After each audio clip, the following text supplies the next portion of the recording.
بسم اللہ الرحمن الرحیم۔ اچھا جی، اب ہم ذرا بی ٹو سی سپلائز کے حوالے سے دیکھتے ہیں کہ ہم پلیس آف ٹیکسیشن کے لیے کون سی proxies B to C supplies کے لیے دیکھیں گے۔ ڈیفینیٹلی یہ بی ٹو بی کی طرح تو نہیں ہے۔ بزنس ٹو کنزیومر سپلائز جو ہیں وہ مختلف ہیں۔ نام سے ظاہر ہے کہ یہاں پر الٹیمیٹلی اینڈ یا انڈیویجول کنزیومر جو ہے وہ پرچیز کر رہا ہے ان سروسز کو، اور اس کو ہم دیکھتے ہیں کہ اس میں کیا کیا پراکسیز ہیں۔ بی ٹو سی سپلائز کے کنٹیکسٹ میں دو قسم کی سپلائز جو ہیں وہ بیان کی گئی ہیں۔ ایک جو سپلائی ہے اس کو کہا گیا ہے آن دی اسپاٹ سپلائز، اور آن دا اسپاٹ سپلائز سے ریلیٹڈ جو گائیڈ لائن ہے وہ گائیڈ لائن 3.5 کے اندر بیان کی گئی ہے۔ اور پھر بی ٹو سی سپلائز کے کنٹیکس میں جو دوسری قسم ہے سپلائز کی، ان کو کہا گیا ہے supplies of services and intangibles other than those covered by guideline 3.5۔ یعنی کہ ایک وہ سپلائز ہوں گی جن کو ہم آن دا اسپاٹ سپلائز کہیں گے، اور ان کے حوالے سے گائیڈ لائن جو ہے وہ 3.5 ریلیونٹ ہے، اور جو دوسری سپلائز ہیں ان کو ہم other then on the spot supplies کہیں گے، اور ان کے لیے گائیڈ لائن 3.6 ریلیونٹ ہے۔ تو پہلے ہم ذرا گائیڈ لائن 3.5 کو دیکھ لیتے ہیں۔ جی، ہم گائیڈ لائن 3.5 کو پڑھتے ہیں۔ گائیڈ لائن 3.5 کہتی ہے کہ for the application of guideline 3.1 the jurisdiction in which the supply is physically performed has the taxing rights over B2C supplies of services and intangibles that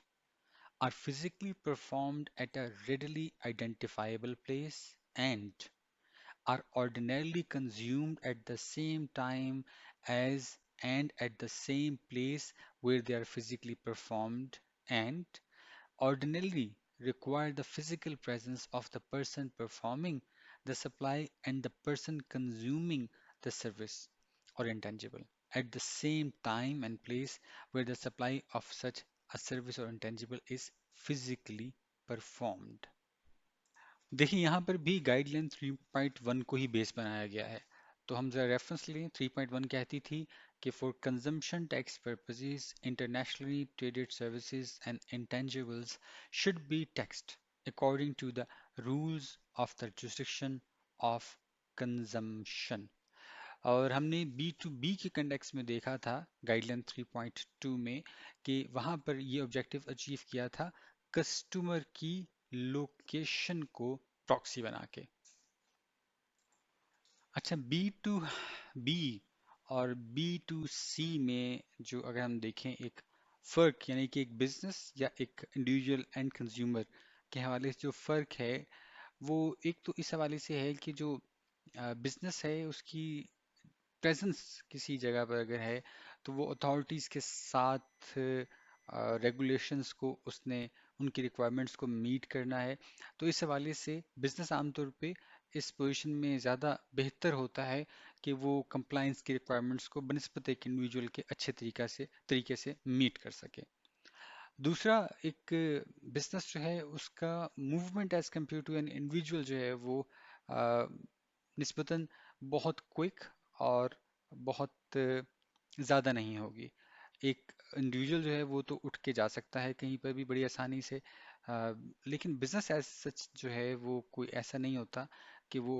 ایک شہر سے دوسرے اور دوسرے سے تیسرے میں بڑی آسانی سے جو ہے چلا جائے۔ جہاں تک یہ موومنٹ کی بات ہے اس کے حوالے سے ہمارے کچھ ایکسیپشنز کے رولز بھی ہیں، ہم ان کو بعد میں دیکھیں گے، لیکن ابھی ہم ذرا اس کو سمپل رکھتے ہیں اور ہم یہی دیکھتے ہیں کہ بزنس میں اور ایک انڈیویجول میں بہرحال کافی فرق ہے،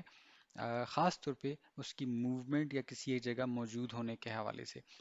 تو اس حوالے سے بی ٹو بی میں جب ہم نے دیکھا تھا کہ اس کے اندر جو رسپانسبلٹی ڈالی گئی تھی بی ٹو بی کنٹیکس میں کنزیومر کے اوپر، اور کنزیومر بیسیکلی وہاں بزنس تھا، کہ بھئی ٹیکس چارج کرنے کا اور پھر ریمٹ کرنے کا کی جو رسپانسبلٹی ہے وہ بی ٹو بی کے کیس میں بزنس کے اوپر ہے، اور اس لیے پھر ہم نے وہاں پر ایک ریورس چارج میکنزم دیکھا تھا، اور ریورس چارج میکنزم جو ہے وہ بیسیکلی شفٹ کر دیتا ہے رسپانسبلٹی ٹیکسیشن کی فرام سپلائر ٹو کنزیومر۔ اب سیم رولز بی ٹو سی میں کیوں اپلائی نہیں ہو سکتے؟ تو बड़ा ऑब्वियस है, हमने जो भी कुछ पॉइंट्स डिस्कस किए हैं कि इस हवाले से कस्टमर के ऊपर बहाल इस किस्म के रूल्स अप्लाई करना मुश्किल है। इन गाइडलाइंस में ये बहस की गई है कि क्यों ये रूल्स जो हैं शायद कस्टमर के लिए सूटेबल नहीं है वो, लेकिन खैर उसमें हम नहीं जाते। हम ज़रा इन गाइडलाइंस जो हैं स्पेसिफिकली जो B2C की गाइडलाइंस हैं हम उनको ज़रा देख लेते हैं, कुछ क्लैरिटी इससे खुद ब खुद भी आ जाएगी। देखिए, पहली जो गाइडलाइन है वो ऐसी सर्विस की बात करती है जिसका नाम है ऑन द स्पॉट सप्लाईज। और इस सप्लाईज का जो क्राइटेरिया है वो इन 3 बुलेट्स के अंदर बयान किया गया है। इसको हम अगर एग्जांपल से देखें कि फ़र्ज़ करें कोई हेयर ड्रेसिंग की सर्विसेज हैं। अब हेयर ड्रेसिंग की सर्विस जो है वो फिजिकल परफॉर्म होना है उसने, और डेफिनेटली किसी एक आइडेंटिफाइबल प्लेस पे ही होना है। और जैसे उस सर्विस ने परफॉर्म होना है वैसे वैसे ही साथ साथ उसने कंज्यूम भी हो जाना है। और इसका मतलब ये हुआ कि इसकी परफॉर्मेंस और कंजम्पशन का टाइम और प्लेस एक होगा। इसके साथ साथ जो हेयर ड्रेसर है और जो उसका कस्टमर है, उन दोनों की मौजूदगी भी ज़रूरी है इसमें। पर्सन परफॉर्मिंग द सर्विस और पर्सन कंज्यूमिंग द सर्विस, और इन दोनों की मौजूदगी एक वक्त में एक जगह पर होनी भी ज़रूरी है। तो इसलिए फिर इन ट्रांजैक्शंस के हवाले से जो प्रॉक्सी है वो क्या होगी, कि प्रॉक्सी जिसको हम बेस बनाएं कि अच्छा भाई अब यहाँ पर इस जुरिस्डिक्शन के अंदर टैक्सेशन का राइट जो है वो अक्रू हो गया है। देखिए, हम बात कर रहे हैं क्रॉस बॉर्डर या इंटरनेशनल जो सर्विसेज हैं उनके हवाले से, कि एक सर्विस ओरिजिनेट हुई है एक टैक्स जुरिस्डिक्शन में, एक मुल्क में, और जाके अल्टीमेटली परफॉर्म या टर्मिनेट एक दूसरे मुल्क में या दूसरी टैक्स जुरिस्डिक्शन में हो रही है। तो इस बात को अगर जहन में रखें तो फिर हमें ज़रूर चाहिए कोई ऐसी प्रॉक्सी जिसको बेस बना के हम देख सकें कि आया जो टैक्सेशन के राइट्स हैं वो किस टैक्स जुरिस्डिक्शन में या किस जुरिस्डिक्शन में अक्रू होंगे।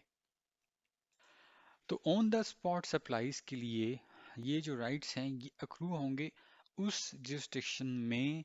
जहां पर जो सप्लाई है वो फिजिकली परफॉर्म की गई है। ठीक है, the jurisdiction in which the supply is physically performed has the taxing rights over the B2C supplies of services and intangibles। अभी फिजिकल परफॉर्मेंस वाली जो jurisdiction है ये सप्लायर की भी हो सकती है, शायद कस्टमर की भी हो सकती है, या इन दोनों के अलावा कोई और jurisdiction भी शायद ये हो सकती है। बहरहाल इस बहस में नहीं पड़ना कि आया जो फिजिकल परफॉर्मेंस है वो सप्लाई की जुरिस्डिक्शन में हो रही है या नहीं हो रही, या कस्टमर की जुरिस्डिक्शन में हो रही है। हम तो सिर्फ ये देखेंगे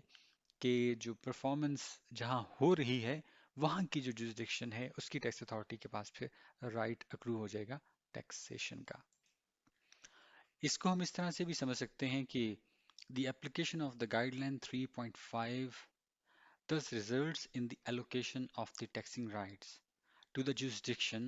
where the final consumer is located when consuming the supply, and where the person performing the supply is located at the time of final consumption।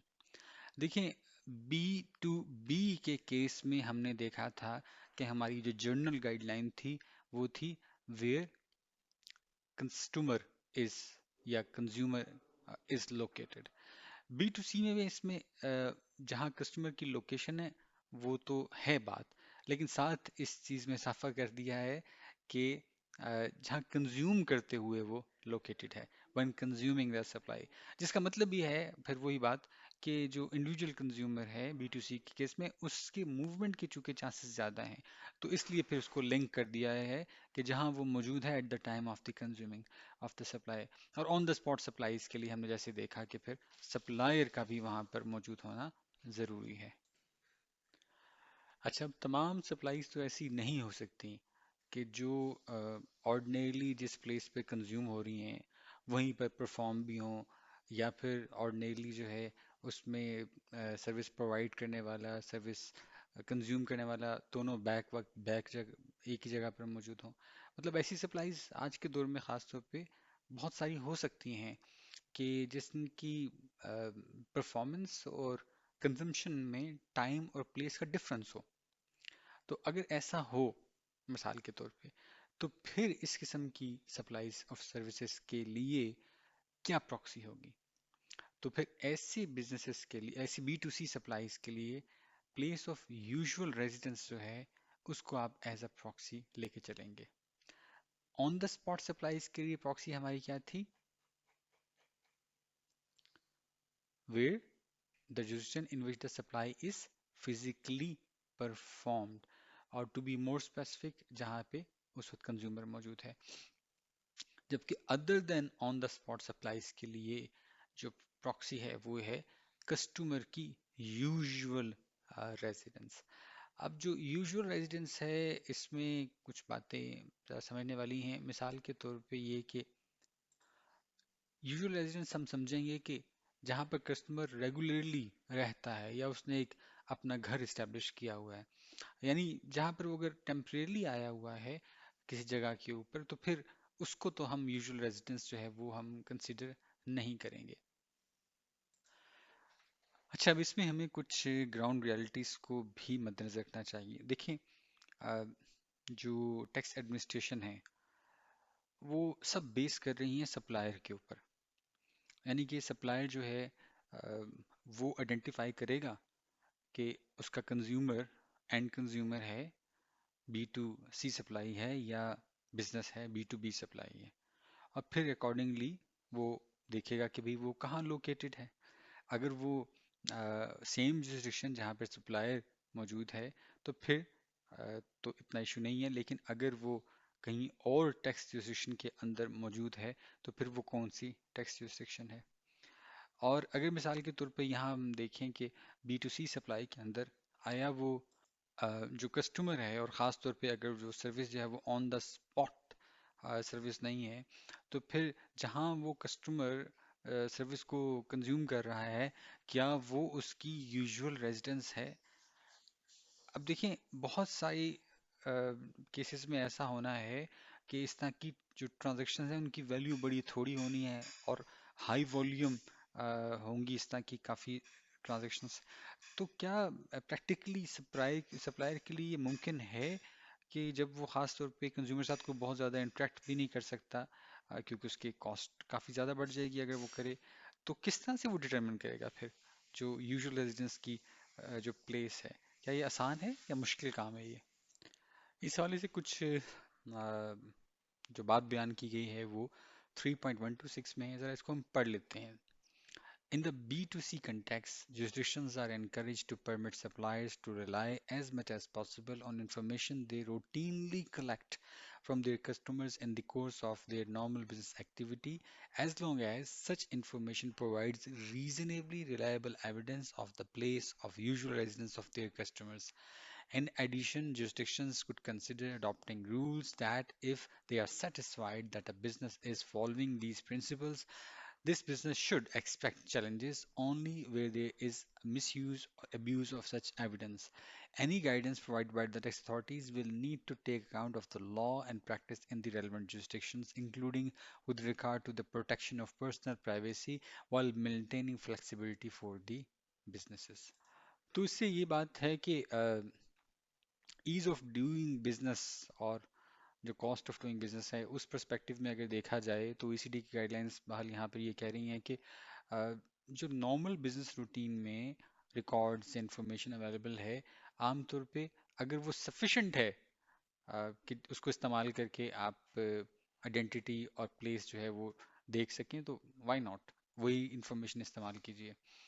मिसाल के तौर पे इसमें एविडेंस अगर मिल सकता है आपको, कोई ऑर्डरिंग प्रोसेस है उसको देख लें, कोई address, bank details, credit card information, तो इस तरह की चीज़ें जो हैं वो काफ़ी आसानी होपफुली प्रोवाइड कर देंगी। लेकिन इसके बावजूद भी बी टू सी के कंटेक्स्ट में अगर हम ये देखें कि अगर सप्लायर और कस्टमर या कंज्यूमर दोनों एक ही जुरिस्डिक्शन में मौजूद हैं, फिर तो काफ़ी आसानी है। लेकिन जहाँ पर सप्लायर उस जुरिस्डिक्शन में मौजूद नहीं है जहाँ पर कंजम्पशन हो रही है, तो या जहाँ टैक्सेशन हो रही है, तो फिर वैट कलेक्शन उसमें थोड़ा सा भाल चैलेंज तो उसमें है। बी टू बी के केस में इस चैलेंज को मिटिगेट करने के लिए हमने देखा था कि रिवर्स चार्ज मैकेनिज्म जो है वो बी टू बी के केस में हेल्पफुल है। लेकिन बी टू सी के केस में रिवर्स चार्ज कोई बहुत शायद आइडियल सोल्यूशन नहीं हो सकता। उसकी एक वजह तो बड़ी क्लियर और ऑब्वियस है कि जो कंज्यूमर हैं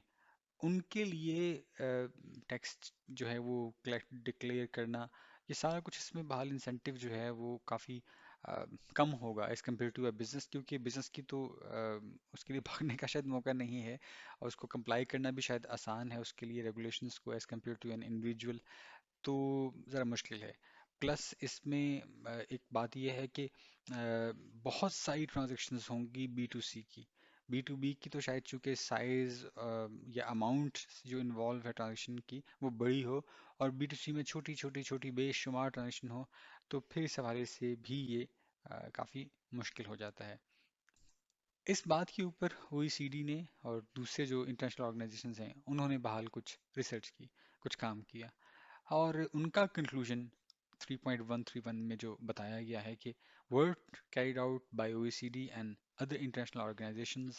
as well as individual country experience indicate that at the present time the most effective and efficient approach to ensure the appropriate collection of VAT on cross-border business to consumer supplies is to require the non-resident supplier to register and account for the VAT in the jurisdiction of taxation। अच्छा, अगर ये बात है तो फिर OECD की guidelines ने as such फिर क्या मुख्तलिफ जो है वो हमें सोल्यूशन प्रोवाइड किया, क्योंकि ट्रेडिशनली भी यही हम अज्यूम कर सकते हैं कि लॉज कहते होंगे कि जो फॉरेन बिजनेसेस हैं वो हमारी जुरिस्डिक्शन में अगर बिजनेस करना चाहते हैं तो हमारी जुरिस्डिक्शन में रजिस्टर हो, ताकि हमारा वैट या टैक्स का जो है वो लॉस कम से कम हो सके। लेकिन बहरहाल ओईसीडी गाइडलाइंस जो हैं वो कहती हैं कि पुराने जो ट्रेडिशनल जो फर्ज करें वेज हैं वैट की जो स्कीम्स हैं, वो उनके अंदर कंप्लायंस की रिक्वायरमेंट्स ज़्यादा हैं, और इसकी वजह से वो थोड़ी सी मुश्किल भी हैं। और फिर उसके अंदर ये भी है कि उसकी उसकी जो रजिस्ट्रेशन की जो रिक्वायरमेंट्स हैं, यानी कि वैट में रजिस्टर होने के लिए जो सप्लायर के लिए रिक्वायरमेंट्स हैं वो भी काफ़ी ज़्यादा होती हैं। इसमें ये चीज़ ज़रा समझना ज़रूरी है कि देखें, वैट के हवाले से रिस्पॉन्सिबिलिटी अगर सप्लायर के ऊपर है और सप्लायर ने कस्टमर्स से जो है वो कलेक्ट करना है वैट काफ़ी सारा, और उसने रजिस्टर होना है वैट अथॉरिटी के पास सबसे पहले, और वैट अथॉरिटी अगर समहाउ किसी कोताही या किसी उनका सिस्टम इतना फूल प्रूफ नहीं है और कोई शख्स जो है वो रजिस्टर हो जाता है वैट अथॉरिटी के साथ, और बाद में वो बहुत सा वैट जो है कस्टमर से लेके खुदा न खास्ता अगर भाग जाता है, तो फिर इसका मतलब यह है कि वैट की रजिस्ट्रेशन सबसे पहले इफेक्टिव होनी बड़ी ज़रूरी है। अब यहाँ पर अगर आप वैट की रजिस्ट्रेशन को ज़्यादा फूल प्रूफ बनाते हैं, तो इसका मतलब ये है कि फॉरेन बिजनेसेस के लिए ख़ास तौर पे जो कि वहाँ फिजिकली प्रेजेंट भी नहीं है, उनके लिए तो आप काम बढ़ा रहे हैं। तो जो सोल्यूशन ओईसीडी की गाइडलाइंस ने बेसिकली दिया है वो कहा यह है कि आप एक सिंपल रजिस्ट्रेशन और कंप्लायंस लें, जिसमें आप जो रिस्क्स और बेनिफिट्स हैं उनका एक बैलेंस जो है वो लेकर आए उसके अंदर। ऐसा भी ना हो कि आप इतनी आसानी कर दें और इतना सिंपल कर दें कि कोई भी उस आसानी और सिंपलिसिटी का नाजायज़ फ़ायदा उठा के और फ्रॉड कर ले, और ऐसा भी ना हो कि इतना वो सख्त कर दें कि आपको सिंपलिसिटी का ऑब्जेक्टिव अचीव ही ना हो पाए। इस हवाले से अगर हम देखें तो नीचे सेक्शन जो C33 है उसके अंदर ऐसे किसी सिंप्लीफाइड रजिस्ट्रेशन और कंप्लाइंस रिजीम के हवाले से कुछ मेन फीचर्स बयान किए गए हैं जो B2C सप्लाईज के केस में सप्लायर्स जो फॉरेन सप्लायर्स हैं उनका डोमेस्टिक जुरिस्डिक्शन के अंदर रजिस्ट्रेशन और कंप्लायंस के हवाले से बात करते हैं। अच्छा जी, तो ये जो हैं इनके मेन फीचर्स हम जरा देख लेते हैं। रजिस्ट्रेशन सिंपल प्रोसीजर हो और लिमिटेड हो नेसेसरी डिटेल्स की हद तक। कुछ ये बुलेट्स में डिटेल्स प्रोवाइड की गई हैं कि ये चीज़ें मांगी आप, और रजिस्ट्रेशन के वक्त बहुत ज़्यादा डिटेल्स ना मांगे। जब वैट के सिस्टम में इनपुट की एडजस्टमेंट होती है या रिफंड्स एडमिसिबल होते हैं, तो डेफिनेटली वो एक तो सिस्टम भी थोड़ा सा कॉम्प्लिकेटेड हो जाता है, प्लस इसके साथ साथ जो रिस्क का एलिमेंट भी जो है वो बढ़ जाता है। तो मे बी फिर ऐसा जो सिंप्लीफाइड सिस्टम है उसमें नॉन रेजिडेंट जो सप्लायर्स हैं उनके लिए इनपुट वैट जो है वो उसकी सहूलत उसमें ना रखी जाए, बस सिर्फ वो मे बी एक रिड्यूस्ड रेट के ऊपर आउटपुट टैक्स चार्ज कर लें वो। जहाँ तक सेल्स टैक्स रिटर्न की बात है, तो उसमें भी सिंप्लिसिटी लाई जाए, उसको आसान और सादा बनाया जाए, और ख़ास तौर पे जब इनपुट टैक्स नहीं देना तो फिर उसके अंदर डिटेल्स ऐसी मांगने की ज़रूरत भी नहीं है। जो डिटेल्स उसके अंदर में भी हों, सप्लाई की रजिस्ट्रेशन हो, टैक्स पीरियड हो, करेंसी हो, टैक्सेबल अमाउंट हो, स्टैंडर्ड के ऊपर टैक्सेबल अमाउंट हो, अगर कोई रिड्यूस रेट है उसके ऊपर, फिर अल्टीमेटली टोटल पेएबल जो है वो टैक्स। इसके साथ साथ जो इसकी फाइलिंग है वो इलेक्ट्रॉनिकली बनाना आसान और मुहैया करना बड़ा ज़रूरी है। इसी तरह से पेमेंट्स भी जो हैं वो भी अलाउ की जाएं, इलेक्ट्रॉनिक पेमेंट्स। जहाँ तक रिकॉर्ड कीपिंग की बात है, तो रिकॉर्ड कीपिंग जो है वो उसको भी लिमिट किया जाए और इलेक्ट्रॉनिक रिकॉर्ड्स की इजाज़त दी जाए। और इसके अंदर ये बात जहन में रखी जाए कि ऐसे ही रिकॉर्ड्स जो आम तौर पे बिजनेस अपनी नॉर्मल बिजनेस एक्टिविटी में रखता है उन्हीं को इस्तेमाल किया जाए। कोई एडिशनल रिकॉर्ड्स जो अगर हैं तो वो कम से कम जो हैं वो मांगे जाएं, और अगर मांगे भी जाएं तो मे बी शायद कुछ नीड बेसिस के ऊपर जो है वो मांगे जाएं। अच्छा, इनवाइस की अगर देखें तो बी टू सी में अगर देखें तो कस्टमर ने तो इनपुट नहीं लेना होता, तो फिर ये भी शायद पॉसिबल है कि इस तरह की सेल्स टैक्स इनवाइस जिसके ऊपर इनपुट लिया जाना ज़रूरी होता है, जो इनपुट लेने के लिए ज़रूरी होती है, उस तरह की इनवाइस की रिक्वायरमेंट में भी एलिमिनेट कर दी जाए। और अगर मिसाल के तौर पे बाहर इनवाइस इशू करना ज़रूरी है तो फिर उसके ऊपर लिमिटेड इंफॉर्मेशन जो है वो मांगी जाए। और फिर साथ ही साथ जो ये इनवाइस है अगर पॉसिबल हो तो जो जुरिस्डिक्शन है उसकी लैंग्वेज के अंदर इस इनवाइस का मुहैया करना जो है वो आसान बनाया जाए। फिर अवेयरनेस के हवाले से